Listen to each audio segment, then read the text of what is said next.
আপনারা কেমন আছেন? আজকে আমি নিয়ে চলে এসেছি আরও একটি ভিডিও। এখানে আমি আপনাদের জানাতে চলেছি একটি প্রাকৃতিক দুর্যোগ সুনামির ব্যাপারে।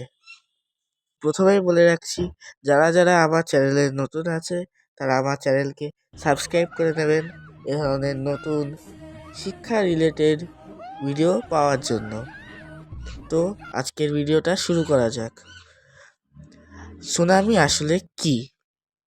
সুনামি হলো এক ধরনের সামুদ্রিক ঢেউ যার জন্য প্রচুর পরিমাণে বন্যা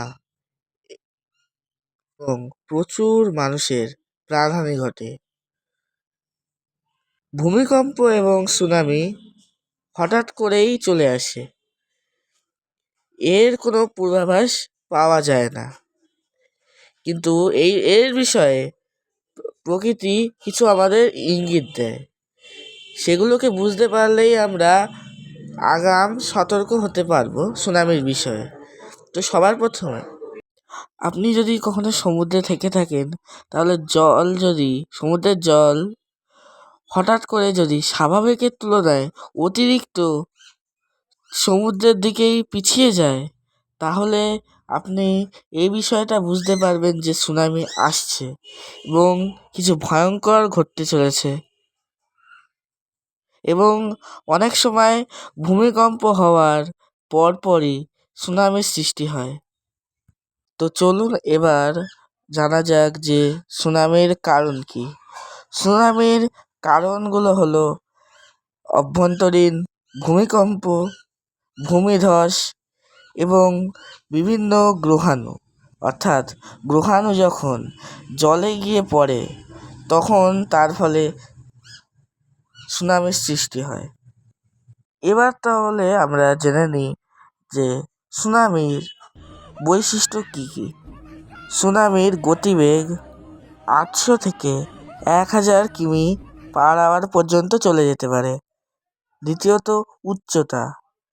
সুনামির উচ্চতা 10 থেকে 30 মিটারের মতো হয় এবং কিছু কিছু সুনামি এর চেয়েও উঁচুতে উঠতে পারে।